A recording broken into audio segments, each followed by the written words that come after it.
चाणक्य ने कहा है कि यदि आप प्रयास करके भी असफल हो जाएं, तब भी आप उस व्यक्ति से हर हाल में बेहतर होंगे जिसे बिना प्रयास करे ही सफलता मिल गई हो। यदि आप प्रयास करने के बावजूद भी असफल हो जाए, तब भी आप उस व्यक्ति से हर हाल में बेहतर होंगे जिसको बिना प्रयास करे ही सफलता मिल जाए। इसी के साथ आज पहली बात तो welcome back to Anurag education academy. आज most important questions on carbon and its compound. 12 lecture बने कार्बन एंड इट्स कंपाउंड के, 12 लेक्चर। उन सभी लेक्चर्स में 12 के 12 लेक्चर में अच्छे से मैंने आपको हर एक टॉपिक की डिटेल में थ्योरी समझाई। ठीक है, हर एक टॉपिक की डिटेल में थ्योरी समझाई। आज डिटेल में क्वेश्चन समझेंगे। 10 हॉर्स के क्वेश्चन है मेरे पास, 10 एमसीक्यूज हैं। 10 एमसीक्यूज तो आपके स्क्रीन पे आते जाएंगे, वो आपको देख के सॉल्व करने हैं। मुझे खाली आपको ये 10 हॉर्स के क्वेश्चन करवाने हैं जिसमें मैं आपने कितने अच्छे से थ्योरी समझी उसको चेक करूंगा। देखो, पहली बात एक बात समझो, बोर्ड में कैसे भी क्वेश्चन आ सकते हैं। आपको क्या काम रखना है, आपको अपना लॉजिक और कंसेप्ट क्लियर रखना है। तो यहाँ के सारे क्वेश्चन से मेरे ख्याल से आपका लॉजिक चेक हो जाएगा। ठीक है, तो सारे क्वेश्चन एक बार आप पॉज करके कर लेना। अगर कोई क्वेश्चन ना बने तब मेरा सोल्यूशन चेक करना, या थोड़ा स्किप करके सोल्यूशन चेक करके आपको क्या करना है, 10 क्वेश्चन प्रैक्टिस करने जल्दी से। सारे अगर आप कर लेते हैं तो वेल एंड गुड, आपका लॉजिक बिल्कुल बिल्कुल फर्स्ट क्लास क्लियर है। किसी क्वेश्चन में फंसोगे, कोई नई चीज़ पता चलेगी तो उसे किसी पेपर पे लिख लेना, ताकि आप हमेशा उस चीज़ को रिवाइज कर सको। तो आपको नई चीज़ जो आपको पता चले वो आपको याद रहे। शुरू करते हैं आज के पहले क्वेश्चन से। ठीक है, क्वेश्चन क्या कह रहा है? क्वेश्चन कह रहा है, you are given an organic compound C3H8, give the names of the compound formed when. देखो, पहली बात तो एक ऑर्गेनिक कंपाउंड हमारे पास C3H8। C3H8 क्या है आप पहचान के होंगे, C3H8। देखो, जनरल फॉर्मूला हमेशा याद रखोगे, एल्केन का जनरल फॉर्मूला क्या है, CnH2n+2। तो C3H2n6 हो गया प्लस 2 8, यानी एक एल्केन है, यानी ये प्रोपेन है C3H8। चलो, इतनी बात करने के बाद give the names of the compound formed when one hydrogen atom is replaced by Cl। कह रहा है कि जो C3H8 था, ये जो C3H8 था वो C3H7 बन गया है, और एक आपके हाइड्रोजन की जगह एक क्लोरीन ने ले लिया। इसका नाम क्या है? आपने हैलो एल्केन्स पढ़ा था सबसे पहले लेक्चर में, मेरे से फंक्शनल ग्रुप पढ़ा था, तो आप इसका नाम तुरंत बता दोगे। ये एक हैलो एल्केन का केस है। इसमें आप नाम ऐसे लिखेंगे, सबसे पहले लिखेंगे क्लोरो, फिर लिखेंगे प्रोपेन, या आप इस क्लोरीन को सिंपल सब्स्टिट्यूएंट भी मान सकते हैं। क्या मान सकते हैं? सिंपल सब्स्टिट्यूएंट मान सकते हैं। पहली पोजीशन पे सब्स्टिट्यूएंट लगाया है, कौन सा लगाया है? क्लोरो। और वैसे क्या है, 3 कार्बन के लिए प्रोप, सिंगल बॉन्ड के लिए एन, तो chloropropane. Clear? Haloalkanes अगर पढ़ा है मेरे से तो ये क्वेश्चन बन गया होगा।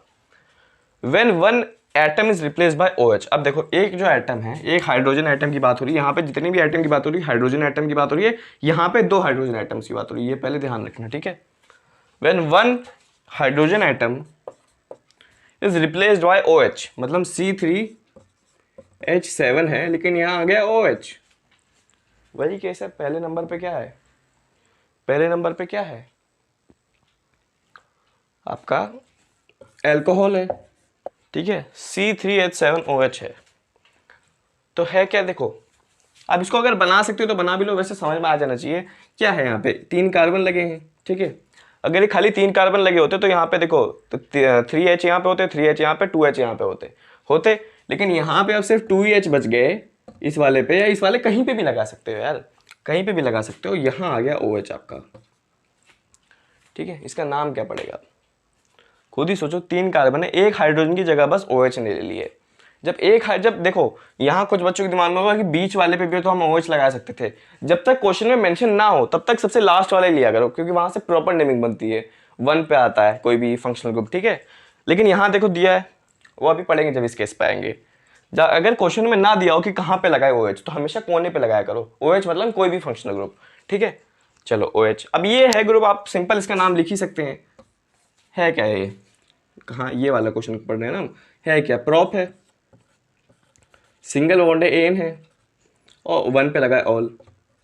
ये ई कट जाएगा क्योंकि ओ आ रहा है। ये सारी नेमिंग मैंने आपको नोमेनक्लेचर में पढ़ा रखी है, इसलिए मैंने अलग अलग डिटेल में सबके पढ़ाए थे।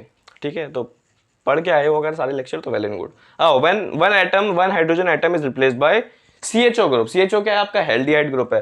तो यही केस बनेगा। देखो एल्डिहाइड ग्रुप में अपनी एक नई चीज आएगी। कुछ बच्चे यहाँ गलती कर जाते हैं। क्या गलती कर जाते हैं मैं बताता हूँ। एल्डिहाइड के पास खुद का एक कार्बन है, ये बात हमेशा याद रखना। कुछ लोग लिखाएंगे प्रोपेन 1 अल, वो गलत है। क्यों गलत है मैं समझाता हूँ। ये पहले तो आपके पास 3 कार्बन थे ही, मान लो यहाँ पे 3 हाइड्रोजन लगे थे, एक हाइड्रोजन की जगह मैंने C≡OH एल्डिहाइड लगा दिया। अब इसकी नेमिंग कैसे करोगे? अब इस वाले कार्बन को फर्स्ट नंबर दोगे ना भाई, देना ही पड़ेगा। मैंने बोला एल्डिहाइड और कार्बोक्सिलिक एसिड के पास अपना खुद का कार्बन होता है, वो एंड में यानी चेन के हमेशा एंड में लगे होते हैं और उनके कार्बन को ही पहला नंबर दिया जाता है। जब मैं एल्डिहाइड पढ़ा तो सब डिटेल में सारी चीज़ें पढ़ाई थी। तो पहले नंबर इसको दोगे, सेकंड नंबर इसको, थर्ड नंबर इसको, फोर्थ नंबर इसको। अब इसका नाम क्या बनेगा? इसका नाम बनेगा ब्यूट है पहली बात तो, 4 कार्बन के लिए सिंगल बॉन्ड है तो एन है और 1 पे लगा है अल, ये नाम पड़ेगा। आओ इस पे चलते हैं। COH लगा है, सेम कहानी होगी। C डबल बॉन्ड, यहाँ पे H की जगह आ जाएगा OH। समझ गए ना? अब इसकी नेमिंग भी ऐसे करोगे, इसको पहला नंबर दोगे, इसको दूसरा, इसको तीसरा, इसको चौथा। तो लिखोगे ब्यूट एन 1 पे ओइक एसिड। ठीक है, अब तो चीजें समझ में आ रही है। अब ये वाला क्वेश्चन और करते हैं। When 2 hydrogen atoms of the middle carbon, जैसे CCC था ना हमारे पास, CCC। अब देखो इस वाले कार्बन के पास 2 हाइड्रोजन होंगे कि नहीं? 2 वैलेंसी इसने यहां से पूरी कर रखी है, 2 हाइड्रोजन होंगे इसके पास। ठीक है, ये बात तो समझते हो। उसने बोला ये मिडल कार्बन, ये मिडल ही है, ये सबसे इधर वाला, ये सबसे इधर वाला, ये मिडल। तो उसने कहा मिडल के दोनों हाइड्रोजन एटम की जगह एक डबल बॉन्ड O लगा दो आप। और ये सब जानते हैं पहला कीटोन फॉर्म है, पहला कीटोन है ये। 3 कार्बन से बनता है पहला कीटोन, जिसमें बीच वाले पे डबल बॉन्ड O लगा होता है। इसका नाम आप सभी जानते हैं, इसका नाम पड़ेगा प्रोप, सिंगल बॉन्ड के लिए एन और अन, प्रोपेनन। ठीक है, ई कैंसिल फिर से हो जाएगा, ई कैंसिल फिर से हो जाएगा, ई यहाँ पे भी कैंसिल हो जाएगा, बॉबल्स आ रहे हैं, वाई आता तब भी कैंसिल हो जाता। तो ये था एक बढ़िया सा क्वेश्चन जो आपके नॉमेनक्लेचर को और अच्छे से टेस्ट करता है। मैं लाता हूँ दूसरा क्वेश्चन ऑन द स्क्रीन। ये है आपका सेकंड क्वेश्चन। ठीक है, अभी जितने भी 5 क्वेश्चन आएंगे वो सब आएंगे नॉमेनक्लेचर के ऊपर। जो आपने नॉमेनक्लेचर पढ़ा है उस पर मैं आपका लॉजिक टेस्ट करूंगा, कंसेप्ट टेस्ट करूंगा। ठीक है, तो इस क्वेश्चन को करें पॉज। यहाँ पे आपको करना क्या है, 3 फॉर्मूले देने हैं, बताना है किसमें अल्कोहल ग्रुप लगा है, किसमें कार्बोक्सिलिक ग्रुप लगा है और किसमें एल्डिहाइड और कीटोन कौन सा फॉर्मूला रिप्रेजेंट करता है। फिर उन सब फॉर्मूला के स्ट्रक्चर भी लिखना, नेम भी लिखना। तो इतना काम आपको करना है। ईजी क्वेश्चन है, बस थोड़ा सा दिमाग आएगा, थोड़ा सा कंसेप्ट। ठीक है, तो देखिए ये है C4H8O2, C4H10O और C4H8O which contains alcohol group. अब पूछ रहा है एल्कोहल किसमें है, दिमाग लगाओ। एल्कोहल के लिए खाली एक O जरूरी है। ठीक है, तो यहाँ 2 वाला 2O की तो हमें कोई जरूरत नहीं है। ये 2O आपको पता है ये जाएगा कार्बोक्सिलिक ग्रुप में ही जाएगा। भाई कार्बोक्सिलिक का फॉर्मूला ही होता है C डबल बॉन्ड OH। तो देखो यहाँ पे 2 ऑक्सीजन की जरूरत है, तो जो 2O वाला है वो यहीं जाएगा। अगर इसका मैं स्ट्रक्चर भी बना लूँ, इसका ही सबसे पहले स्ट्रक्चर बनाऊँ तो देखो कैसे बनाऊंगा, C4। अब चौथे पे आप 2 ऑक्सीजन लगा लो और यहाँ लगा लो OH। अब देखो हाइड्रोजन की वैलेंसी फिल करो, क्या 8 हाइड्रोजन बन रहे हैं। इसकी तो देखो पहले से वैलेंसी फिल है, 1 2 3 4, इसकी पहले से फिल है। इस वाले पे देखो, इस वाले पे 2 आएंगे, इस वाले पे भी 2 आएंगे और इस वाले पे 3 आएंगे। अब हाइड्रोजन गिनिए आप, 1 2 3 4 5 6 7 और 8, C4H8O2 बन गया। पहला बन गया, पहला है B कार्बोक्सिलिक ग्रुप, ये वाला कंटेन करता है। इसका स्ट्रक्चर भी आपने बना ली। नाम तो आप लिख ही सकते हैं। नाम में क्या है, 4 कार्बन के क्या लिखेंगे, ब्यूट लिखेंगे, सिंगल बॉन्ड के लिए लिखेंगे एन और फर्स्ट पे लगा है ओइक एसिड। ठीक है, तो बी पार्ट हमने कर दिया सॉल्व। मैं इसको मिटा दूंगा ताकि मैं और भी पार्ट सॉल्व कर सकूँ। इसको देख लें, इसको समझ लें, काफ़ी ईजी था। ठीक है, ठीक है, तो ये वाला पार्ट आप जरा मैं मिटा देता हूँ, ये वाला आप पार्ट कर लें, खुद देख लें। चलिए बाकी पार्ट सॉल्व करें। बाकी पार्ट्स में दिमाग लगाना है, क्योंकि एल्डिहाइड में भी एक ही उसकी ऑक्सीजन की ज़रूरत है, कीटोन में भी एक ही ऑक्सीजन की ज़रूरत है, अल्कोहल में भी एक ही ऑक्सीजन की ज़रूरत है। तो देखा जाए कि आप लोग कितना दिमाग लगा सकते हैं, किसको सही दे सकते हैं, क्योंकि दोनों में से अलग अलग ही जाएंगे। ठीक है, तो आप देख रहे हो एक चीज़ यहाँ पे अलग है। इसमें देखो जनरल फॉर्मूला बन रहा है हमारा एल्कीन का, दिमाग लगाओ। ठीक है, कंसेप्चुअल क्वेश्चन, नोमेनक्लेचर आपको आता है मुझे पता, लेकिन कंसेप्ट लगेगा यहाँ पे। इसका देखो, इसका जनरल फॉर्मूला बन रहा है एल्केन का। अरे भाई C4H10 CnH2n+2 C4H8 CnH2n, यानी इसमें डबल बॉन्ड है, उस डबल बॉन्ड का प्रयोग हम ऑक्सीजन के ऊपर कर सकते हैं, और वही हमें एल्डिहाइड में और कीटोन में चाहिए होता है। भाई एल्डिहाइड कीटोन में क्या चाहिए, तो अगर मैं एल्डिहाइड बनाऊं तो देखो कैसे बनाऊंगा, ऐसे बनाऊंगा, ऐसे बनाऊंगा एल्डिहाइड, CHO ग्रुप लगा दिया। आपको विश्वास नहीं हो रहा तो हाइड्रोजन की वैलेंसी फिल कर लो, देखो 1 2 3 4 इस हाइड्रोजन की फिल है। अब यहाँ 3 आएंगे, 2 5 2 7 और 1 8, यही है C4H8O। कीटोन बनाओ, कीटोन भी ऐसे, ये जो मतलब एल्कीन का फॉर्मूला, जनरल फॉर्मूला से हमने पहचाना कि इसमें डबल बॉन्ड है। अब उस डबल बॉन्ड का यूज हम ऑक्सीजन पे लगा के कर रहे हैं, क्योंकि हमें एल्डिहाइड और कीटोन चाहिए। तो कीटोन भी कुछ इसी प्रकार, कीटोन आप किसी भी नंबर पे लगा सकते हो। कीटोन आप यहाँ तो लगा नहीं सकते, ये H पहली बात मान लो यहीं पे लगा दो। अब कीटोन यहाँ तो यहाँ लगा सकते हो, यहाँ तो यहाँ। अब जहां भी लगाओगे सेम ही माना जाएगा, क्योंकि अगर यहां लगाओगे तो यहां से नंबरिंग स्टार्ट करोगे तब भी सेकंड पोजीशन पे पड़ेगा, अगर यहां से लगाओगे तो यहां से नंबरिंग स्टार्ट कर दोगे तब भी सेकंड पोजीशन पे पड़ेगा। तो कीटोन भी आप कहीं भी लगा सकते हैं, या तो इस पे लगा सकते हैं या तो इस पे लगा सकते हैं, बात एक ही है।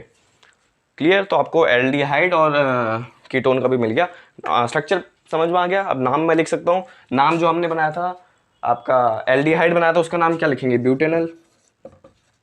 और ये जो आपने बनाया इसका नाम थोड़ा होगा आपका, पहली बात तो है ये ब्यूट 4 कार्बन के लिए, सिंगल बॉन्ड के लिए है एन, और यहाँ पे 2 पे लगा है ओन। क्लियर? बिल्कुल क्लियर। चलिए, तो ये भी हो गया हमारा विच कंटेन्स अल्कोहल ग्रुप। अब यही बचा, यही अल्कोहल होगा, चेक भी कर सकते हैं। C4 मान लो यहीं पे अल्कोहल लगा दिया,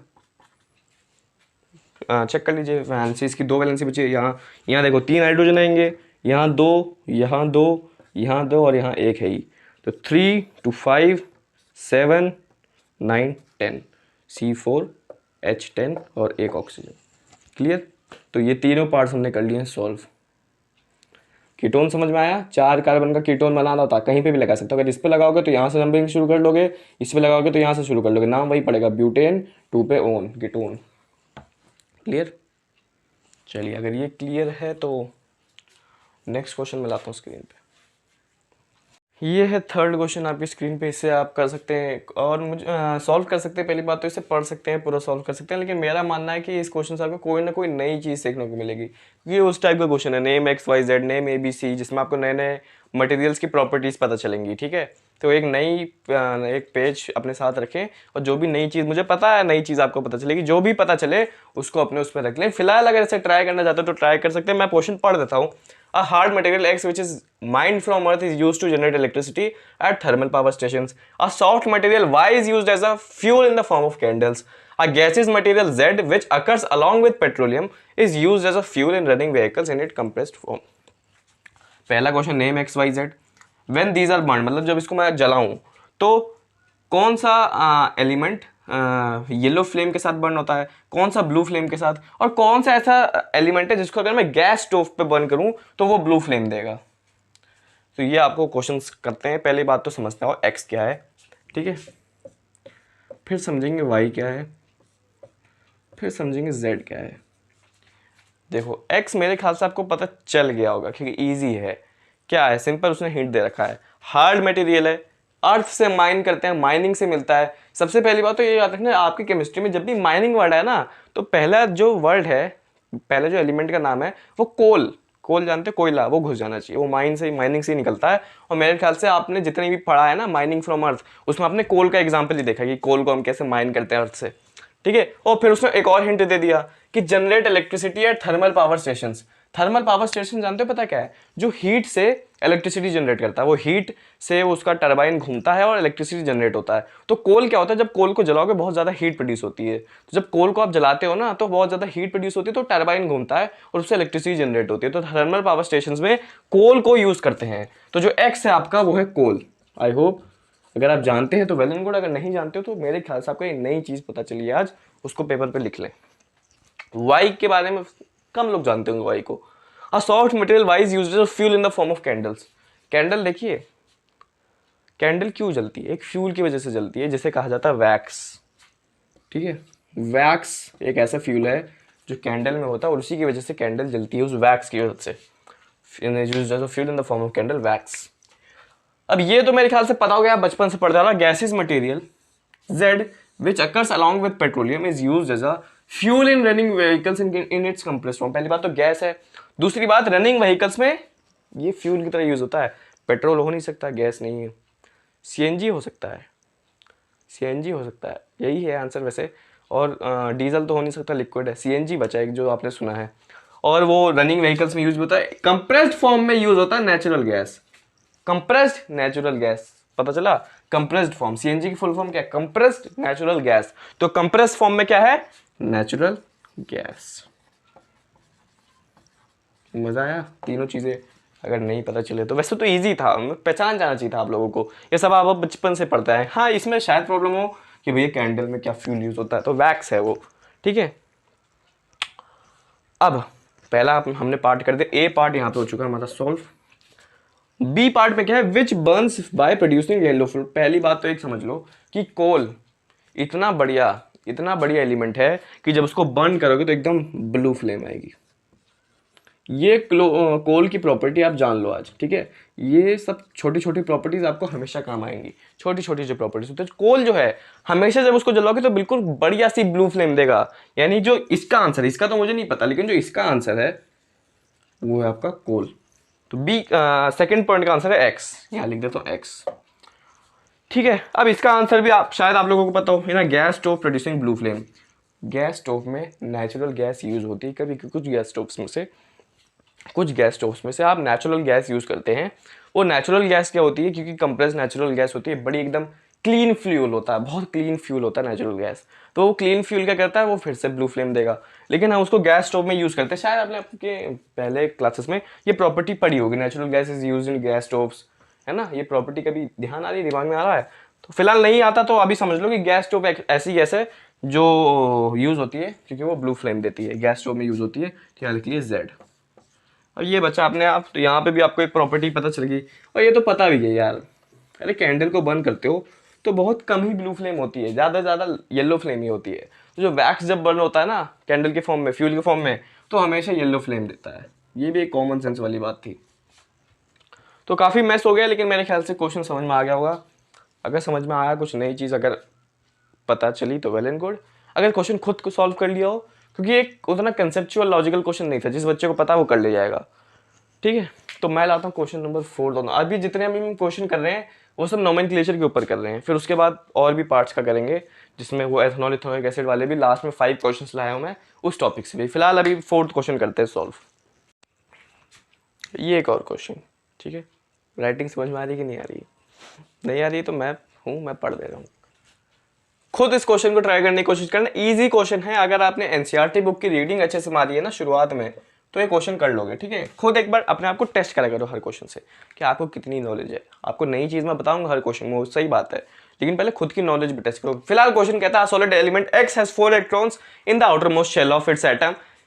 जिस एलिमेंट की बात हो रही है वही एलिमेंट है, समझ जाना। मतलब जिस एलिमेंट के ऊपर पूरा चैप्टर है वही एलिमेंट है। एन एलेक्ट्रोप वाई, अब एलेक्ट्रोप क्या है अभी समझाऊंगा। Y of this element is used as a dry lubricant in making pencil leads, ठीक है। ये वाली चीज़ मुझे लगता है आपको पता होगी, पेंसिल लीड में कौन सा एलेक्ट्रोप यूज होता है, ठीक है। फिर पूछा name X Y, state whether एलेक्ट्रोप वाई इज गुड और bad conductor. Use of Y, मतलब एलेक्ट्रोप वाई का क्या एक और कोई अलग यूज बताओ, पेंसिल लीड में तो होता है, उसके अलावा कोई यूज बताओ। नेम अदर 2 इलेक्ट्रोप्स ऑफ एक्स, मतलब एक्स के कोई और 2 इलेक्ट्रोप्स बताओ। तो देखो पहली बात तो x की यहाँ बात हो रही है, अगर मैं नेम x करूं तो x पहचान जाओ, जो आपको हिंट दिया था कि इसकी वैलेंसी क्या है 4।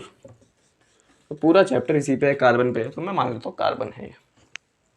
पहली बात तो कार्बन के ही इतने ज्यादा इलेक्ट्रोप होते हैं। इलेक्ट्रोप मतलब उसके जैसी चीज, मतलब वही उसी से बनी हुई चीज जिसकी प्रॉपर्टीज अलग हो। इलेक्ट्रोप क्या है, कार्बन से ही बनी हुई चीजें, कार्बन के जैसी ही चीजें, उसकी प्रॉपर्टीज लेके बनी हुई चीजें, लेकिन उनकी प्रॉपर्टीज अलग हो कार्बन से, ऐसी चीज को इलेक्ट्रोप कहते हैं, ठीक है। इसी का भाई है सारे इलेक्ट्रोप, कार्बन। वाई क्या है, देखो कार्बन का ऐसा इलेक्ट्रोप जो पेंसिल की लीड होती है, जो नोक होती है पेंसिल की, उसको बनाने में ग्रेफाइट यूज होता है, जो कार्बन का एक इलेक्ट्रोप है। ये सारी नई नई चीजें अगर आपको पता चल रही है तो इसको लिख जरूर लेना, क्योंकि बहुत काम आएंगी आगे, ठीक है। एक एक नंबर के क्वेश्चन भी पूछ सकता है इसमें बोर्ड वाले कि ऐसा कौन सा इलेक्ट्रोप है कार्बन का जो पेंसिल की लीड बनाने में यूज होता है, ग्रेफाइट। चलो स्टेट वेदर एलोट्रोप वाइज का, अब देखो ग्रेफाइट है, ग्रेफाइट आपने पढ़ रखो, graphite is a very good conductor, very very very good conductor of electricity. मेरे ख्याल से ग्रेफाइट एक वैसा वो है, एक्सेप्शन है, क्योंकि ग्रेफाइट एक नॉन मेटल है और नॉन मेटल में एक एक्सेप्शन आता है ग्रेफाइट का, जो एक गुड कंडक्टर है इलेक्ट्रिसिटी का। और यूज ऑफ वाई, मतलब पेंसिल लीड बनाने से पहले और कहाँ पे ग्रेफाइट यूज होता है, तो ग्रेफाइट, क्योंकि ये चीज़ आपको नहीं पता होगी, क्योंकि ग्रेफाइट गुड कंडक्टर है, तो ग्रेफाइट इलेक्ट्रोड्स का काम करता है। इलेक्ट्रोड जानते हो क्या है? कभी वो वाली मैंने आपको दिखाई थी ना, क्लोरो वाली, जिसमें हम सोडियम हाइड्रोक्साइड और उसका सोल्यूशन लेके सोडियम वो बना रहे थे, हाइड्रोक्साइड बना रहे थे, NaOH बना रहे थे, उसमें जो इलेक्ट्रोड्स लगे होते हैं, एनोड और कैथोड, इलेक्ट्रोड्स कहा जाता है उन्हें, एनोड और कैथोड। तो एनोड और कैथोड यानी इलेक्ट्रोड्स बनाने में इसका यूज होता है, क्योंकि एनोड्स जो आपके इलेक्ट्रोड्स होते हैं वो गुड कंडक्टर की होनी चाहिए, उनको इलेक्ट्रिसिटी कंडक्ट करनी चाहिए, क्योंकि ग्रेफाइट गुड कंडक्टर है, तो ग्रेफाइट क्या होता है, इलेक्ट्रोड्स बनाने में काम यूज होता है, ऐसा एज अ मटेरियल यूज होता है इलेक्ट्रोड्स में। ठीक है, एनोड कैथोड याद रखोगे, इसको याद रखनी चाहिए, प्रॉपर्टी बहुत अच्छी है इसकी। Name other two allotropes of X, मतलब और कोई दो इलेक्ट्रोप्स, कार्बन के कोई और दो इलेक्ट्रोप्स बताओ। देखो कार्बन के आपको 3 इलेक्ट्रोप्स हमेशा याद करने हैं जो बहुत यूजफुल है। पहली बात ग्रेफाइट, जो कि एक गुड कंडक्टर ऑफ इलेक्ट्रिसिटी। दूसरी बात ये वाला जो मैं ये वर्ड लिखना हूँ ना, उसको हमेशा याद रखना है। डायमंड एक ऐसा इलेक्ट्रोप है कार्बन का जो बहुत फेमस है।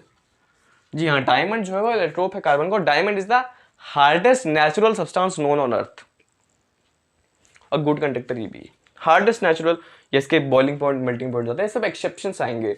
नॉन मेटल है लेकिन हार्डेस्ट है, तो जब हम पढ़ेंगे नॉन मेटल उसके जब एक्सेप्शन वाला लेक्चर आएगा तो उसमें आपको बहुत मजा आएगा, अगर आपने ये पहले से पढ़ रखा है। देखना ये बात याद रखना, इलेक्ट्रोप है कार्बन का डायमंड जो बहुत ज़्यादा हार्ड है, उसका हाई मेल्टिंग पॉइंट है और हाई बॉइलिंग पॉइंट है। एक और इसका नाम अगर आपने एनसीईआरटी की रीडिंग मारी होगी तब पता होगा, वैसे तो नहीं पता होगा। एक और इलेक्ट्रोप है बकमिन, इसका नाम बड़ा सा है, बकमिंस्टर, इतना याद हो गया, बकमिंस्टर फुलरेंस,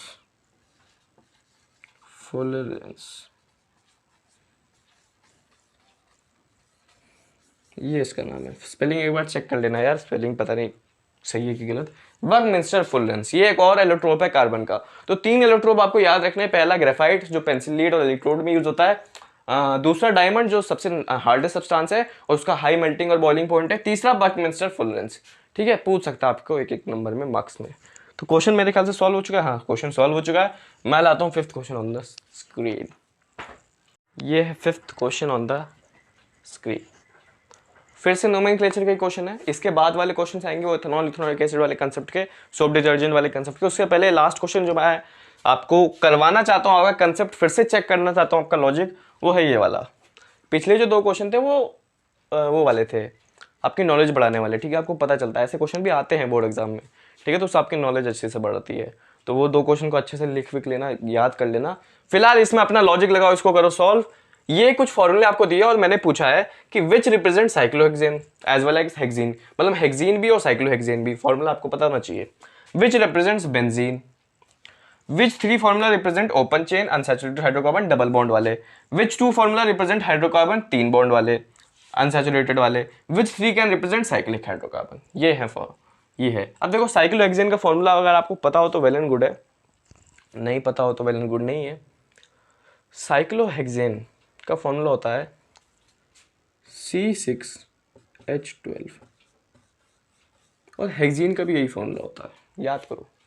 हेक्सीन क्या है, देखो हेक्सीन पहली बात एल्कीन आ रहा है, डबल बॉन्ड आ रहा है, उसके लिए जनरल फॉर्मूला CnH2n।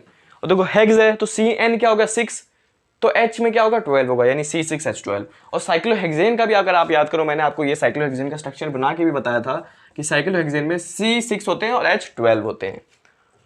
तो ये वाला है आपका C6H12 पहला आंसर। चलो क्लियर, C6H12। आगे बढ़ते हैं। विच रिप्रेजेंट बेंजीन, बेंजीन ये होता है, बेंजीन ये होता है, मतलब अल्टरनेटिव पे डबल बॉन्ड लगे होते हैं। तो अगर आप इसको देखोगे तो इसका फॉर्मूला तो देखो कार्बन तो 6 ही रहेंगे, लेकिन क्योंकि अल्टरनेटिव पे डबल बॉन्ड है तो हाइड्रोजन के नंबर कम हो जाएंगे और हाइड्रोजन सिर्फ 6 ही बचेंगे, तो C6H6 ये बेंजीन होता है। आपको याद भी होगा फॉर्मूला, मैंने बताया था C6H6 ये वाला, लेकिन कंसेप्ट भी क्लियर रखा करो। ठीक है, तो क्लियर, क्योंकि क्लियर है तो वेल एंड गुड। अब देखो ये क्या है, which three formula represent open chain unsaturated. Open chain, cyclic नहीं है, ओपन चेन है। ओपन चेन मतलब साइक्लिक ना हो, चेन में पूरा open chain. Unsaturated hydrocarbon, unsaturated में भी कैसे, डबल बॉन्ड वाले, मतलब एल्कीन ढूंढ लो। एल्कीन क्या क्या है यहाँ पे, ये तो नहीं है, ये भी नहीं है, पता है ना एल्कीन, CnH2n। देखो ये है CnH2n और ये है CnH2n, बस दो ही है मेरे ख्याल से। ये एक तो C5H10 जिसमें CnH2n का जनरल फॉर्मूला मुझे दिख रहा है 510, और एक है C6H12 जिसमें मुझे दिख रहा है 612, और मेरे ख्याल से कोई नहीं है। 510 होना चाहिए था, 8 है, 7, हाँ ये रहा 7 और 14, CnH2n 7 14, 7 2 14, तो वही दिख रहा है मुझे यहाँ पे C7H14। एक और बार चेक कर लेता कोई छूट ना जाए। और क्या है बताओ, C6H6 नहीं है, 5 2 10 वो लिख ही लिया, 7 2 14 होता है, 12 दे रखा है, 6 2 12 लिख ही लिया, तो C5H10 C6H12 C7H14 ये है C का answer. Which two formula represent hydrocarbon यानी unsaturated hydrocarbon with triple bond. Unsaturated hydrocarbon with triple bond, अब ट्रिपल बॉन्ड वाले का क्या होता है, CnH2n-2, यानी n के डबल में से 2 माइनस कर दो। जैसे n का डबल क्या 10, 10 में से 2 माइनस कर दिया H8, तो ये है एल्कीन, एल्काइन। ऐसे ही मेरे ख्याल से ये है 7 का डबल क्या है 14, 14 में से 2 माइनस कर दिया 12, तो यहाँ पे दो आंसर आएंगे, एक तो पहला वाला C5H8 और दूसरा C7H12। ठीक है, अब मैं चाहता हूँ कि आपने ये वाला क्वेश्चन करा कि नहीं करा, ये कि which three can represent cyclic hydrocarbon, यानी यहाँ पे ऐसे कोई तीन हैं जो साइक्लिक भी रिप्रेजेंट कर रहे हैं। पहला देखो, दो तो आप ढूंढ ही चुके हो, ये बेंजीन और ये साइक्लोहेक्सेन। अब एक और है, क्या आप ढूंढ सकते हैं उसे, बेंजीन और साइक्लोहेक्सेन के अलावा एक और ऐसा सब्सटेंस है जो साइक्लिक है। पहली बात तो आप बेंजीन ढूंढ चुके हैं, C6H6 साइक्लिक है। ठीक है, कुछ अनसैचुरेटेड सैचुरेटेड तो देख नहीं कहा, साइक्लिक दे रखा है सिर्फ। ठीक है, अगर अनसैचुरेटेड बोलता तो बेंजीन नहीं लेते क्योंकि डबल बॉन्ड आ रहा है इसमें। ठीक है, C6H6 है, एक और है आपको पता C6H12, क्या है ये, साइक्लोहेक्सेन है। और क्या है, और मेरे ख्याल से ये भी है C7H12, और मेरे ख्याल से ये भी है C5H10। आप चेक कर सकते हो, ये बनेगा हेप्टेन और ये बनेगा पेंटेन, चेक कर सकते हैं। ठीक है, तो आपने 3 की बजाय आपने 4 दे दिया, आप इसमें से कोई भी 3 दे सकते थे एग्जाम में। ठीक है, तो मेरे ख्याल से क्लियर होगा। ये क्यों दिया, इसका रीजन क्या था, एल्कीन ढूंढ लो। एल्कीन कहीं ना कहीं सैचुरेटेड हाइड्रोकार्बन होते हैं, जितने भी एल्कीन्स होते हैं वो कहीं ना कहीं सैचुरेटेड हाइड्रोकार्बन होते हैं। जैसे C5H10 एक एल्कीन है, अगर मैं बनाऊं यहाँ पे C5H10, देखो ऐसा बनेगा पेंटेन। क्यों बनेगा पेंटेन, पेंटीन क्यों नहीं बना, क्योंकि जो ओपन चेन में एल्कीन होता है ना वो क्लोज्ड यानी साइक्लिक में एल्केन होता है। यानी अगर यहाँ पे पेंटीन है तो यहाँ पे पेंटेन होगा। क्यों होगा मैं बताता हूँ, गिन लो। पहली बात तो 5 कार्बन तो है ही, उसमें तो कोई परेशानी नहीं, 5 कार्बन तो है ही। H गिन सकते हो, देखो H यहाँ पे 2 आएंगे, एक वैलेंसी यहाँ से पूरी करेंगे, एक यहाँ से, तो 2 H, यहाँ पे भी 2, यहाँ पे भी 2, यहाँ पे भी 2, यहाँ पे भी 2, तो टोटल 10 है हाइड्रोजन्स। 5 × 2 10। तो जो भी ओपन चेन में एल्कीन होता है वो क्लोज चेन में एल्केन होता है, ये बात समझनी है। क्योंकि आपने अभी साइक्लो एल्केन्स ही पढ़े हैं, आपने साइक्लो में ट्रिपल बॉन्ड और डबल बॉन्ड वाले नहीं पढ़े हैं, तो अब यही सब पूछ जाएगा। तो आप इसको कैंसिल कर सकते हैं क्योंकि अनसैचुरेटेड है। ठीक है, लेकिन यहाँ पे लिखा होना चाहिए था कि साइक्लिक सैचुरेटेड हाइड्रोकार्बन। ठीक है, हम इसको भी ले सकते हैं, बेंजीन है, ये भी है, लेकिन डबल बॉन्ड वाला है, वो आपके सिलेबस में नहीं है। तो बेसिकली तो यही 3 माने जाएंगे, लेकिन ये लिखेंगे तो आपका चेकर यानी जो आपका कॉपी चेक कर रहा होगा वो खुश हो जाएगा कि भाई तुमने इतना अच्छा बेंजीन हमें कंपाउंड बताया, हम तुम्हें ज़्यादा मार्क्स देंगे। तो ये है क्वेश्चन नंबर 5। अब देखो 5 MCQs आपके स्क्रीन पे आएंगे, लॉजिकल हैं वो भी, उसमें भी आप टाइम थोड़ा इन्वेस्ट करिएगा। ठीक है, उसके नीचे आंसर्स भी मैंने लिख लिए थोड़ी देर बाद। जैसे देखो क्वेश्चन अभी स्क्रीन पे क्वेश्चन आएगा, ब्लिंक करेगा, उसके जस्ट 2 सेकंड बाद उसका आंसर भी ब्लिंक करेगा। तो जैसे क्वेश्चन आएगा आंसर को ब्लिंक नहीं होने देना, पहले क्वेश्चन आया वहीं उसको पॉज कर लो। ठीक है, तो अपने आप 1 सेकंड बाद उसका आंसर भी आ जाएगा। पहले पॉज करके खुद ट्राई कर लो, फिर ट्राई करने के बाद फिर से पॉज बटन को खोलो, थोड़ी देर बाद अपने आप उसका आंसर आ जाएगा। फिर ऐसी नेक्स्ट क्वेश्चन के साथ, third question, fourth question, fifth question के साथ ये काम आप करिए। मैं मिलता हूं आपको इन 5 MCQs के बाद 6, 7, 8, 9, 10 क्वेश्चन है। मैंने बोला था ना 10 हॉट्स करवाऊंगा, 10 एमसीक्यू दूंगा, तो वो पहले 5 एमसीक्यू कर लो, फिर और 5 हम हॉट्स के क्वेश्चन साथ में करते हैं।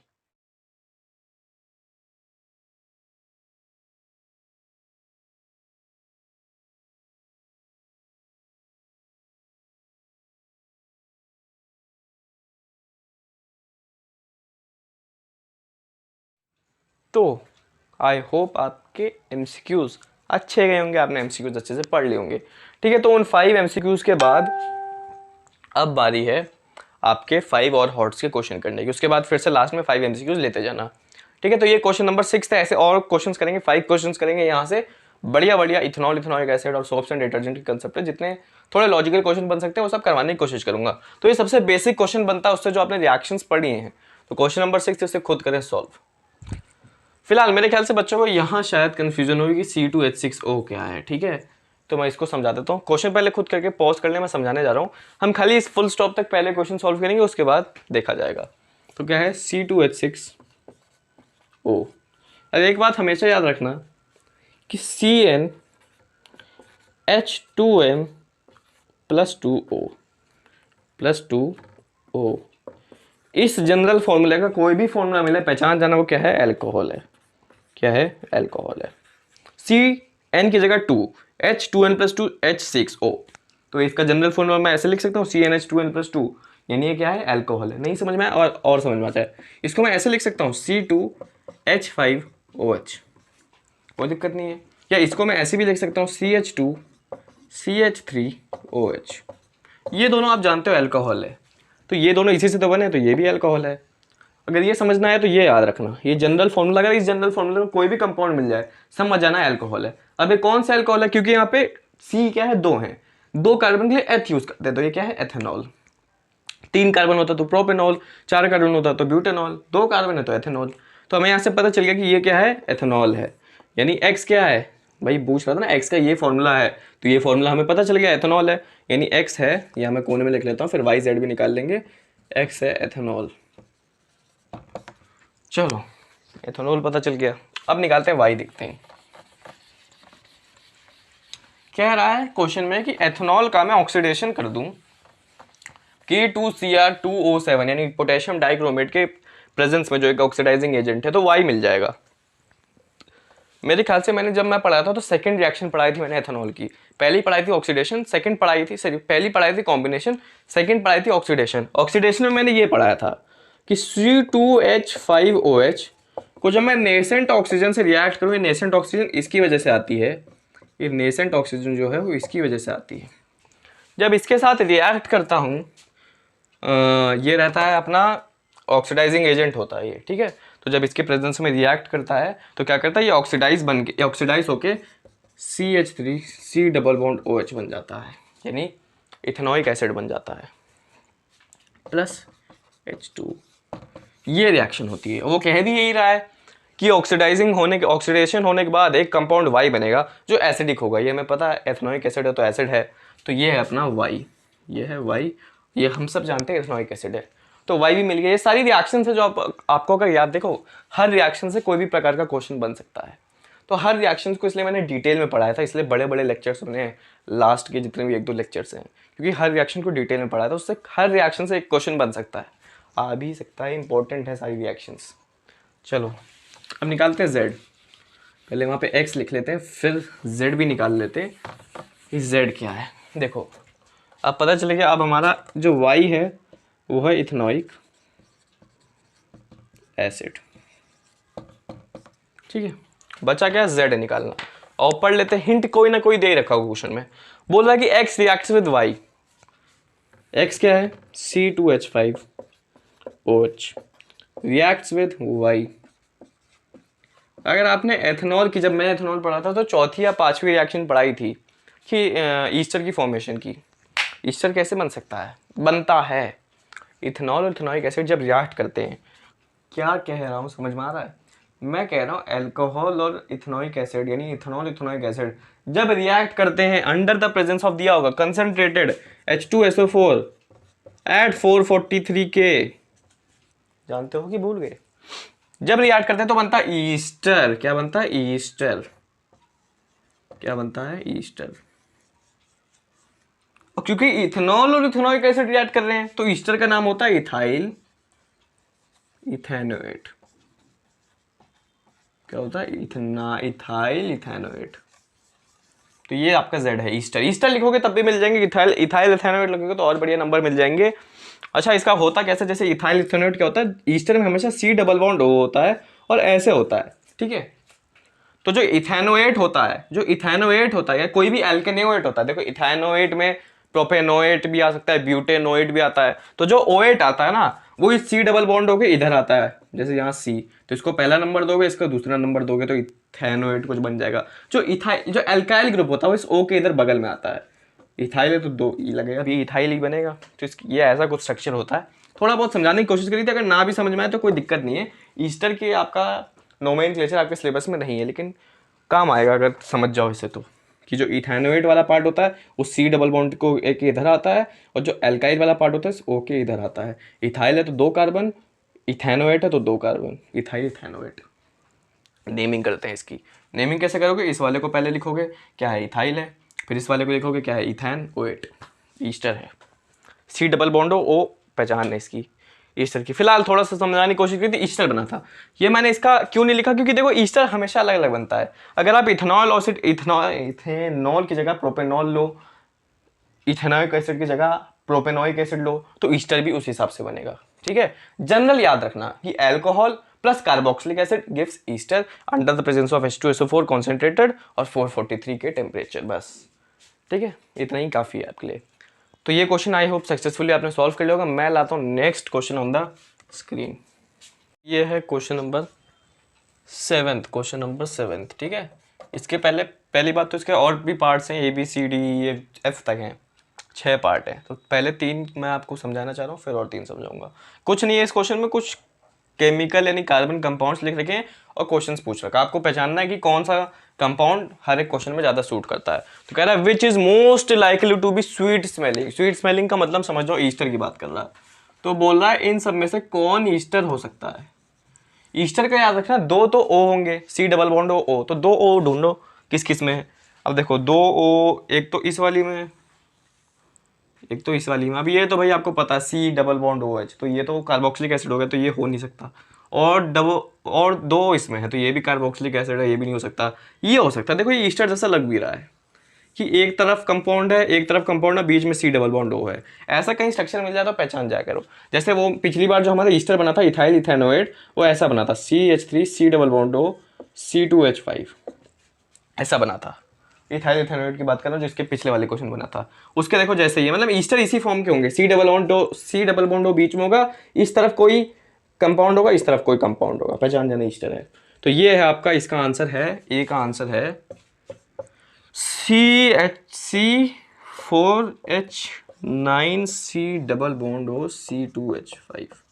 चलो और बी को देखते हैं। कह रहा which on treatment with concentrated H2 at 170 degree Celsius 443 के होता है। पिछले क्वेश्चन में मेरी यहाँ गलती हुई थी कि आपका इथेनॉल और इथेनोइक एसिड वाली रिएक्शन में सिर्फ कंसंट्रेटेड H2SO4 होता है, 443 पे नहीं करते उसे, 443 पे यहाँ रिएक्शन करते हैं। किसका करते हैं अभी आपको समझाता हूँ। डिहाइड्रेशन ऑफ अल्कोहल पढ़ा था, डिहाइड्रेशन ऑफ इथेनॉल, ये भी इथेनॉल की रिएक्शन। इथेनॉल की हमने काफ़ी सारी रिएक्शन पढ़ी थी। अगर आप सब अगर दिमाग में रहेगा तभी सारे क्वेश्चंस को वहाँ पे माइंड में ला पाओगे। मैंने समझाया था वहाँ पे कि 443 पे जब अल्कोहल का यानी इथेनॉल का हम कॉन्सेंट्रेटेड H2SO4 के साथ रिएक्ट करवाते हैं तो डिहाइड्रेट हो जाता है, क्योंकि कंसंट्रेटेड H2SO4 डिहाइड्रेटिंग एजेंट की तरह काम करता है, तो इथीन बन जाता है। क्या बन जाता है, इथीन। याद आया, ये बन जाता है इथीन। इथीन इथीन इथीन यहाँ दे ही नहीं रखा, ये तो इथेन दे रखा है, इथीन। याद करो वो वाली रिएक्शन में आपको बता देता हूँ। C2H5OH रिएक्ट करता है यहाँ पे 443 पे रिएक्ट करता है, 443 के पे, और आपका कंसनट्रेटेड H2SO4 के साथ रिएक्ट करता है। तो ये क्या है, H2SO4 कैसा काम करेगा, डिहाइड्रेटिंग एजेंट की तरह काम करेगा। तो जो अल्कोहल होगा, ये जो पहली बात तो यहाँ which on treatment with concentrated acid, इसका आंसर है, कहीं भी अल्कोहल ढूंढ लो, अल्कोहल आपका C2H5OH कहीं लिखा है, ये रहा C2H5OH, तो ये है आपका, ठीक है। अब C2H5OH के रिएक्ट करोगे तो इथीन बनेगा, C3H5OH से रिएक्ट मतलब प्रोपेनॉल से करवाओगे तो प्रोपीन बनेगा। ये सब बातें तो समझते हो ना, लेकिन हमारी बात इथेनॉल इथेनॉइक एसिड पे होती है, इसलिए हम मेनली सेकेंड मेंबर को चूज करते हैं। यहाँ बन जाएगा इथीन, ये बनेगा CH2 डबल बॉन्ड CH2। ये रिएक्शन मैंने आपको पढ़ाई भी थी, ethene C2H4, dehydration of alcohol. तो समझ जाना, जब भी कंसंट्रेटेड H2SO4 और 443 पे बात कर रहा हो और बोल रहा हो एल्कीन बनता है, तो कौन रिएक्ट, किसका डिहाइड्रेटिंग होता है, किसका डिहाइड्रेशन होता है, आपका इथेनॉल का डिहाइड्रेशन होता है। Clear? Which on repeated chlorination form chloroform. Chlorination का मतलब समझते हो, वही सब्स्टिट्यूशन रिएक्शन में जब क्लोरीन एक एक हाइड्रोजन एटम की जगह लेता था, क्लोरीनेशन। ये सब मैंने पढ़ा है डिटेल में, और वहाँ ये भी पढ़ा था। CH4 का एग्जांपल लिया, तो इसका आंसर CH4 ही है। लास्ट में क्या बन जाता है, CCl4, क्लोरोफॉर्म बन जाता है। ये जो कार्बन होता है इसका क्लोरोफॉर्म बन जाता है लास्ट में जाके।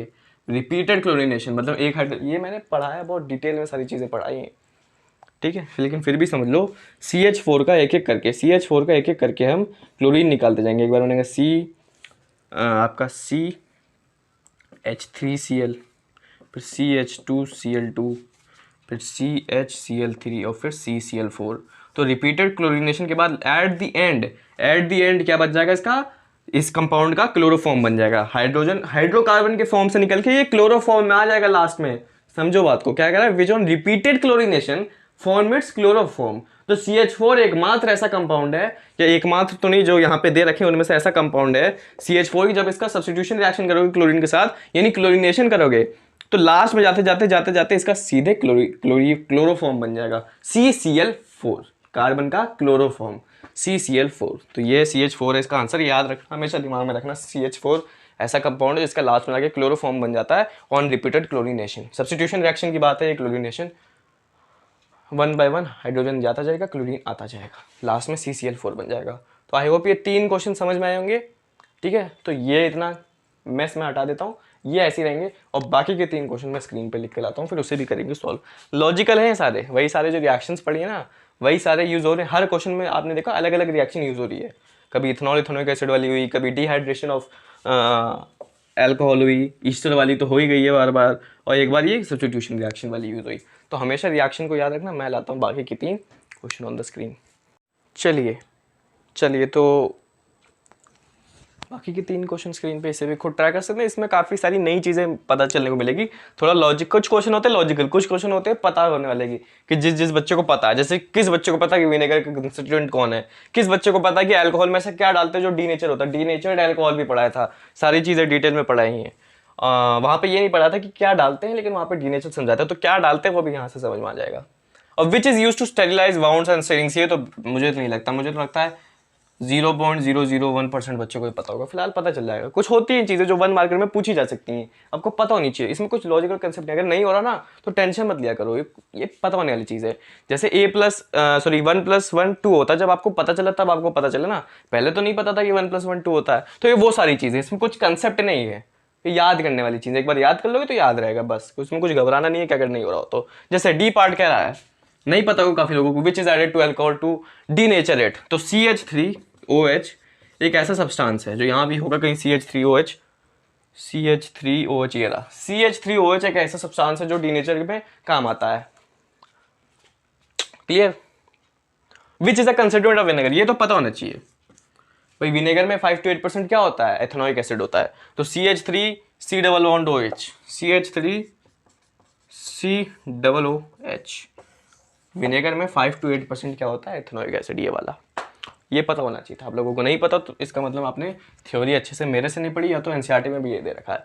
ये दोनों चाहे एनसीईआरटी में ना देखो, लेकिन ये दे रखा है, तो ये अगर आपको नहीं पता तो आपकी गलती है। चलिए, which is use to sterilise wounds and syringes. देखो वाउंड्स एंड सिरिंग्स क्या टर्म है, इसको मत समझो, बस याद रखो वाउंड्स एंड सिरिंग्स को जब स्टेरिलाइज करना होता है तो एक सब्सटेंस काम में आता है। इसमें उस सब्सटेंस का नाम है जिससे आप भली भांति परिचित हैं, C2H5OH। जी हाँ, इथेनॉल यूज होता है वाउंड्स एंड सिरिंग्स को स्टेरिलाइज करने में। तो ये 3 बातें याद रहनी चाहिए, कहीं ना कहीं काम जरूर आएंगी। चलिए मैं लाता हूँ क्वेश्चन नंबर, ये क्वेश्चन नंबर 7 यहाँ पूरा हो चुका है। आई होप कुछ ना कुछ नया सीखने को मिला होगा। मैं लाता हूँ question number 8 on the screen. Question number 8 on the screen, काफी बेहतरीन क्वेश्चन है। पार्ट ए भी बेहतरीन है और पार्ट बी तो और ज़्यादा ही बेहतरीन है। बी में मुझे नहीं पता, मतलब मेरे ख्याल से 99% लोगों को नहीं पता होगा ये, तो बी पार्ट से आपको कुछ नई चीज़ देखने को मिलेगी। ए पार्ट तो पता होना ही चाहिए क्योंकि ये रिएक्शन भी आप पढ़ चुके हो। ए पार्ट कह रहा है a compound x of formula C2H4। पहली बात तो C2H4O2 को हमेशा जान लो कि कभी कभी कंफ्यूज करने के लिए C2H4O2 को दे देगा। आप इसको ऐसे भी तो लिख सकते हो CH3 C double bond OH। बात वही है, कार्बन 2 हैं, H4 हैं और O2 हैं, तो कभी कभी कंफ्यूज करने के लिए ऐसे भी दे देता है। पहचान जाना है क्या है, पहचान जाना कि ये कार्बोक्सिलिक एसिड है यानी इथेनोइक एसिड है, यानी X आपको पता चलेगा, आप क्वेश्चन शायद आसान हो जाए। बस यही फंसाता है, कभी कभी बोर्ड में यही फंसा देता है, बच्चे समझ नहीं पाते हैं, वो तो रट के आते हैं CH3 C double bond OH।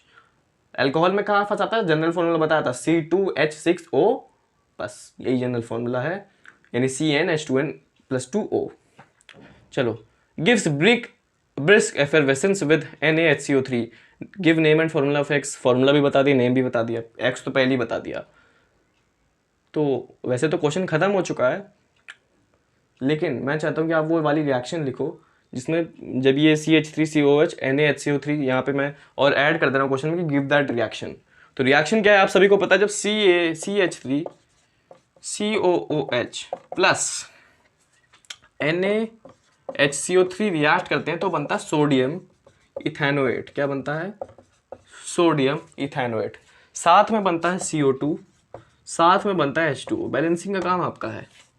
और ये जो जब हम इसको टेस्ट करते हैं टेस्ट ट्यूब में, मतलब ये ऐसी रिएक्शन है जो हमें जिस रिएक्शन की मदद से हम टेस्ट भी कर सकते हैं कि आपका ये CH3COH क्या है, मतलब कैसे टेस्ट करें। कभी कभी क्वेश्चन में आ जाता है हम कैसे टेस्ट करेंगे कि कोई कंपाउंड एथेनोइक एसिड है, तो क्या करते हैं एथेनोइक एसिड को लेते हैं, NaHCO3 को लेते हैं एक ड्राई बॉइलिंग ट्यूब में, CH3CaOH के ड्रॉप्स डालते हैं और फिर हमें क्या होता है ब्रिस्क एफरवेसेंस देखने को मिलती है। ब्रिस्क एफरवेसेंस, और ब्रिस्क एफरवेसेंस इस CO2 की मदद से होती है। तो हम पहचान जानते हैं कि CO2 है और टेस्ट कर सकते हैं कि CO2 कैसे टेस्ट करेंगे कि भैया CO2 ही निकल रही है, तो CO2 को लाइम वाटर से पास कर दो, लाइम वाटर मिल्की बन जाएगा कार्बन डाइऑक्साइड की वजह से। तो इस रिएक्शन से हम टेस्ट करते हैं कि हाँ जो हमने कंपाउंड लिया है वो एथेनोइक एसिड ही है। तो ये रिएक्शन बहुत इंपॉर्टेंट, याद रखना।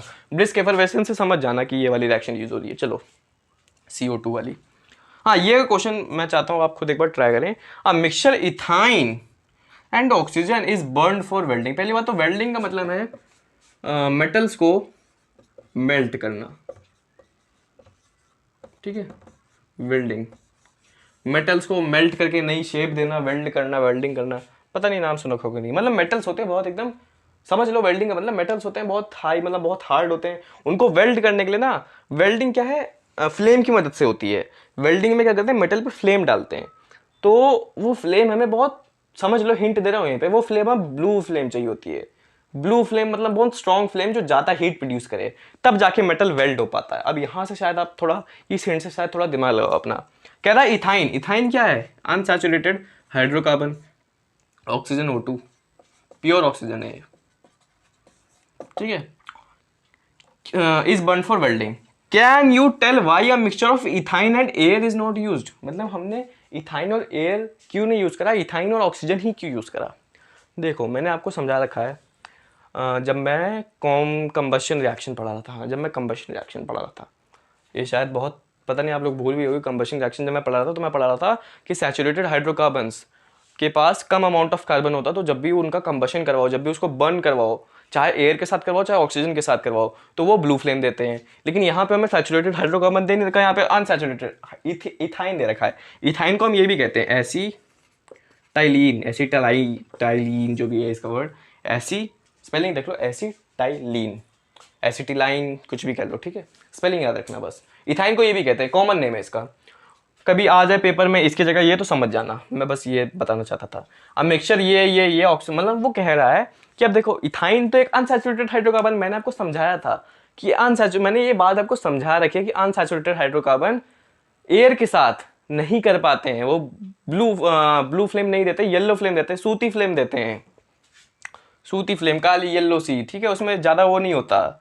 लेकिन जब मैंने और भी उसके आगे मैंने कोट नोट करवा के आपको समझाया था कि जब अनसैचुरेटेड हाइड्रोकार्बन का रिएक्शन प्योर ऑक्सीजन के साथ करवाओ तब वो ब्लू फ्लेम देते हैं, यानी वेल्डिंग हो सकती है। तो यही है इसका आंसर, क्योंकि अनसैचुरेटेड हाइड्रोकार्बन्स नॉर्मली वो कंबशन रिएक्शन पूरी नहीं करते हैं, ज़्यादा अमाउंट ऑफ कार्बन होता है। तो अगर उसका एयर से करवाओगे तो ज़्यादा ऑक्सीजन होगी नहीं एयर में, कम ही ऑक्सीजन है, तो वो उतना अच्छी फ्लेम नहीं दे पाते, सूती फ्लेम देते हैं, येलो फ्लेम देते हैं। लेकिन जब प्योर ऑक्सीजन के साथ करवाओ, मतलब बहुत ज़्यादा ऑक्सीजन के साथ करवा दिया, तो क्या होता है, ब्लू फ्लेम देते हैं। अनसैचुरेटेड भी तब ब्लू दे देते हैं, बस ये बात समझ लो। इसलिए वेल्डिंग के लिए, अब वेल्डिंग के लिए, अब क्वेश्चन आपके दिमाग में आ रहा होगा, वेल्डिंग के लिए हम इथाइन ही क्यों यूज करना है, कोई सैचुरेटेड कर लो, कोई सैचुरेटेड कर लो, किसी के साथ भी रिएक्ट कर लो, ब्लू फ्लेम दे देंगे। इथाइन एक ऐसा सब्सटेंस है कि जब इसकी रिएक्शन ऑक्सीजन के साथ करवाते हो तो ब्लू फ्लेम तो निकलती है, ये तो आपने समझ ही लिया, लेकिन इतनी स्ट्रॉन्ग ब्लू फ्लेम निकलती है, और इथाइन जो हम ऑक्सीजन के साथ रिएक्ट करवाते हैं तो इतनी ज्यादा अमाउंट ऑफ हीट प्रोड्यूस होती है कि ये मिक्सचर वेल्डिंग के लिए बिल्कुल परफेक्ट होता है। तो ये मेरा आपको समझाने का मतलब था इस क्वेश्चन से। बहुत मेरे ख्याल से नई चीज और बहुत इंपॉर्टेंट चीज का भी गिव रीजन में पक्का पूछेगा ये क्वेश्चन, ठीक है। इतना बेहतरीन क्वेश्चन है, बस कंसेप्ट समझ में रखना, ना समझ में आया तो थोड़ा रिवाइंड करके देख लेना। वैसे जब मैंने इसको समझाया था, मैं कंबशन बहुत बेहतरीन अच्छे समझाया था कि अनसैचुरेटेड हाइड्रोकार्बन में ज़्यादा अमाउंट ऑफ कार्बन होता है तो रिएक्ट नहीं कर पाते, तो अगर उसको प्योर ऑक्सीजन के साथ रिएक्ट करवाओगे तब रिएक्ट कर पाएंगे। अगर ऐसे करवाओगे तो सूती फ्लेम देंगे, येलो फ्लेम, लेकिन अगर प्योर ऑक्सीजन के साथ रिएक्ट करवाओगे तो अनसैचुरेटेड हाइड्रोकार्बन भी ब्लू फ्लेम देते हैं, और सैचुरेटेड तो देते ही हैं। लेकिन इथाइन एक ऐसी चीज़ है ना जिसका जब ऑक्सीजन के साथ रिएक्ट करवाओगे तो ब्लू फ्लेम तो देंगे ही, लेकिन इतनी स्ट्रॉन्ग हीट, इतनी लॉट ऑफ हीट प्रोड्यूस करते हैं कि ये मिक्सचर वेल्डिंग के लिए बिल्कुल परफेक्ट होता है, यानी मेटल्स को आराम से मेल्ट कर देता है और आराम से उसकी शेपिंग कर सकता है मेटल की। तो मैं लाता हूँ, I hope question number 8 clear होगा। मैं लाता हूँ question number 9 on the screen. Question number 10 आपके लिए होमवर्क है, एक क्वेश्चन मैं आपको करवाना चाहता हूँ, क्वेश्चन नंबर 9। चलिए भाई, तो ये क्वेश्चन है आपके लिए ईस्टर। अच्छा, ये क्वेश्चन कुछ लोगों के दिमाग में होगा क्वेश्चन कहाँ लिखा है, पता नहीं क्या लिखा है। मैंने ईस्टर का एक फॉर्मूला लिख रखा है। ईस्टर है, पहचान जाना, सी डबल बॉन्ड और बीच में है एक तरफ एक कंपाउंड, एक तरफ एक कंपाउंड, पहचान जाना। ईस्टर है, काफी बार बता चुका हूं। मैंने बोल दिया ईस्टर का फॉर्मूला ये है। अब मुझे बताओ formula of acid and alcohol क्या होगा। मतलब देखो, एसिड और अल्कोहल ईस्टर बनाते हैं, तो मैंने कहा अगर मैंने ये ईस्टर बनाया तो मुझे एसिड का फॉर्मूला बताओ, अल्कोहल का फॉर्मूला बताओ। अब ये क्वेश्चन बन जाता है वेरी वेरी वेरी इंपॉर्टेंट, और ये है कंसेप्ट थ्रू क्वेश्चन, मतलब क्वेश्चन के थ्रू मैं आपको कंसेप्ट समझा रहा हूं। तो ये क्वेश्चन, मतलब जो कुछ लोग होते हैं ना, वीडियो जो है, कुछ लोग होते हैं वीडियो शुरुआत का थोड़ी वीडियो देखते हैं और बाद की नहीं देखते, तो जो वो वाले बच्चे होंगे वो तो समझ लो गए, क्योंकि इतना ब्यूटीफुल कंसेप्ट है यहाँ पे, जो आपको अगर पता चल गया तो आप बिल्कुल, मतलब क्वेश्चन आ सकता है, इससे बन सकता है। तो जो बच्चे बने हैं मेरे साथ, क्वेश्चन लास्ट तक देख रहे हैं पूरी सीरीज, उनके लिए लास्ट में जाके बहुत ही बढ़िया गिफ्ट मिला है और बहुत ही बढ़िया चीज़ मिली है। अब क्या है, देखो क्वेश्चन में पूछ सकता है कि ईस्टर का फॉर्मूला आपको दे दिया और पूछ दिया एसिड का फॉर्मूला क्या है और आपका ये अल्कोहल का फॉर्मूला क्या है, मुझे बताओ। मतलब कौन सा मैंने एसिड लिया, इथेनॉइक एसिड भी ले सकते हो, इथेनॉल भी ले सकते हो। मैंने बताया ना, जनरल फॉर्मूला याद रखो कि carboxylic acid plus alcohol gives Easter. अब कोई भी हो सकता है, एसिड इथेनॉल भी हो सकता है, प्रोपेनॉल भी हो सकता है, ब्यूटेनॉल भी हो सकता है, कोई और भी हो सकता है। Carboxylic acid, butanoic acid, propanoic acid, pentanoic acid, कोई भी हो सकता है। समझा, समझे। इथेनॉइक एसिड और इथेनॉल ही नहीं, अगर इथेनॉइक एसिड इथेनॉल होगा सही है, वो भी होगा, लेकिन तब ईस्टर बनेगा इथाइल इथेनोइड, जिसका फॉर्मूला होता है ये। थोड़ा टाइम लेके समझा रहा हूँ, अच्छा आराम से समझो। जब मैं इसको मिलाता हूँ और इसको मिलाता हूँ, इथेनॉल इथेनॉइक एसिड, तब मुझे ये बनता है इथाइल इथेनोएट। क्या बनता है, इथाइल इथेनोएट, ये बनता है। लेकिन अब मैंने ये तो दिया नहीं, अब मैंने आपको ये दे दिया। अब पूछ लेगा एग्जामिनर कि आप बताओ, अब तो ये होगा नहीं, अब ये भी नहीं होगा, अब बताओ क्या होगा। तो समझो, जो सी डबल बॉन्ड ओ, ये जो इसके राइट पार्ट में, इसको क्या कहेंगे, राइट पार्ट, इस पार्ट में जो मसाला, ये सी डबल बॉन्ड बीच का उठाया मैंने, इससे राइट पार्ट में जो मसाला कनेक्टेड होता है वो बनता है अल्कोहल। ठीक है, समझते जाओ, बस प्यार से समझो, बहुत इजी है। और सी डबल बॉन्ड ओ के लेफ्ट पे, इसको क्या कहेंगे, लेफ्ट पार्ट, लेफ्ट पार्ट में जो भी मसाला कनेक्ट होता है वो बनता है एसिड। तो देखो, लेफ्ट में C3H7 है, राइट में C2H5 है, ये होगा एसिड, ये होगा अल्कोहल। आओ कैसे, C3H7 को ऐसे ही लिख लो, और साथ में लगा लो एसिड है तो C डबल बॉन्ड OH साथ में लगा लो, ये आपका एसिड बन गया। वाह कितने आराम से एसिड बन गया। C3H7 C double bond OH, ये है आपका एसिड। ये वाला एसिड जब इस वाले अल्कोहल से भी रिएक्शन भी लिख दूंगा और अच्छे से समझाऊंगा। अब देखो एसिड का फॉर्मूला मिल गया, अब राइट पार्ट पकड़ के अल्कोहल का फॉर्मूला डिराइव कर लो। पहले जो राइट में लिखा है वो ऐसे लिख दो, C2H5 लिखा है राइट में, और फिर अल्कोहल का क्या यूज करते हैं OH। जैसे हमें एसिड का फॉर्मूला चाहिए तो लेफ्ट पार्ट में क्या लिखा है C3H7, वही लिख दो। एसिड के लिए क्या होता है C double bond OH, C double bond OH, यही तो होता है ना एसिड, कार्बोक्सिलिक एसिड की पहचान यही है, C double bond OH, C double OH। और फिर राइट पार्ट में आओ, जो C2H5 लिखा है उसको ऐसे लिख दो, साथ में OH लगा दो, अल्कोहल की पहचान ही OH है, तो OH लगा के हमने अल्कोहल बना दिया। तो फॉर्मूला ऑफ एसिड है ये C3H7 C double bond C double OH, तो ये है ब्यूटेनोइक एसिड। अब नेमिंग तो आपको पता ही है, ब्यूटेनोइक एसिड है कि नहीं है। अरे ये C3 है तो प्रोपेनोइक एसिड नहीं हो, एक C कार्बन इसका भी गिनते हैं, एल्डिहाइड और कार्बोक्सिलिक एसिड का भी कार्बन गिनते हैं, तब नाम लिखते हैं, तो ब्यूटेनोइक एसिड। ये तो आप सभी को पता है, ये तो एथेनॉल ही है, ये तो भैया एथेनॉल ही है, इससे तो सब परिचित हैं। और रिएक्शन भी लिख देता हूँ और समझ में आ जाएगा।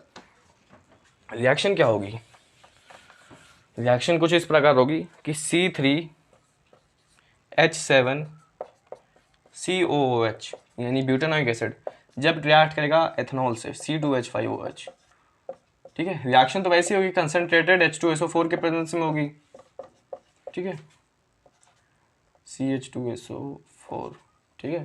तो क्या फॉर्म होगा, ये फॉर्म होगा C3H जो हमें दे ही रखा है C3H7 C double bond O C double O C2H5, और साथ में आपको पता ही वाटर फॉर्म होता है, ठीक है। तो आपको करना आ गया। अब इसका उल्टा भी कर सकता है बोर्ड वाले कि आपको इन दोनों के फॉर्मूले दे देगा, बोलेगा इसका फॉर्मूला निकालो, तब भी निकाल लोगे।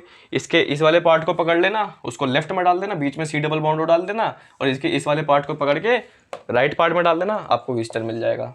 तो मेरे ख्याल से आप दोनों काम कर सकते हैं। कैसा लगा ये क्वेश्चन, आई होप अच्छा लगा होगा, कुछ कंसेप्ट सीखने को मिलेगा। कंसेप्ट थ्रू क्वेश्चन वाला क्वेश्चन तो बहुत प्यारा क्वेश्चन है, अभी तक बोर्ड वालों ने पूछे नहीं, क्या पता, बस पूछ ले, बस ये समझना, सारे कंसेप्ट आपको पता होने चाहिए। क्वेश्चन आपके जैसा आएगा वैसा कर लेना, ठीक है, कंसेप्ट पता होना चाहिए। तो मेरे ख्याल से बहुत प्यारा कंसेप्ट था, जिन लोगों को नहीं पता उनके लिए तो बड़े अच्छा, मतलब इस ऐसे समझ लो इस पूरी वीडियो में आपको एक यही सबसे इंपॉर्टेंट चीज़ है जो सीखने को मिली। बीच बीच में जो चीज़ें सीखने को मिली, वेल एंड गुड। तो मैं लाता हूँ एक आपके लिए होमवर्क क्वेश्चन है, उसको एक बार ट्राई करें, नहीं होगा तो नीचे बता सकते हैं, मैं नेक्स्ट में उसको करवा दूंगा।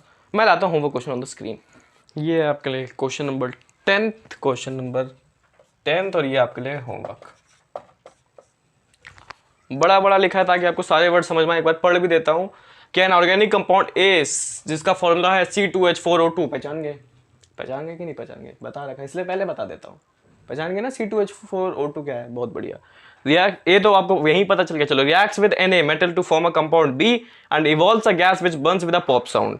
पॉप साउंड की बहुत बार जिक्र कर चुका हूँ, पॉप साउंड की कौन सी गैस है। Compound A on treatment with an alcohol C in the presence of concentrated H2SO4 to form D। अब compound D on treatment with NaOH solution gives back B and C, identify A B C and D। तो मेरे ख्याल से कोई परेशानी नहीं होनी चाहिए, बहुत इजी क्वेश्चन है, ठीक है।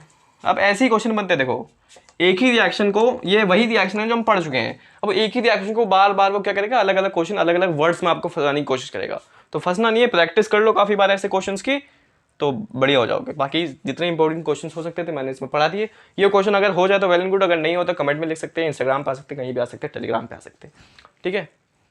मिलते हैं नेक्स्ट लेक्चर में। अगर ये क्वेश्चन ना हो तो नीचे बता देना।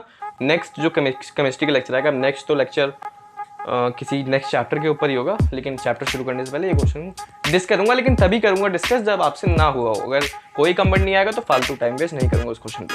तो नेक्स्ट चैप्टर मेरे ख्याल से मेटल्स नॉन मेटल्स स्टार्ट होने वाला, तो बने रहे, तब तक मिलते हैं नेक्स्ट लेक्चर में। मेहनत करते रहें, सब कुछ करते रहें, मेहनत भी करते रहें, पढ़ाई तो मेरे साथ कर ही रहे हैं। Stay tuned, meet you in the next lecture, till then bye.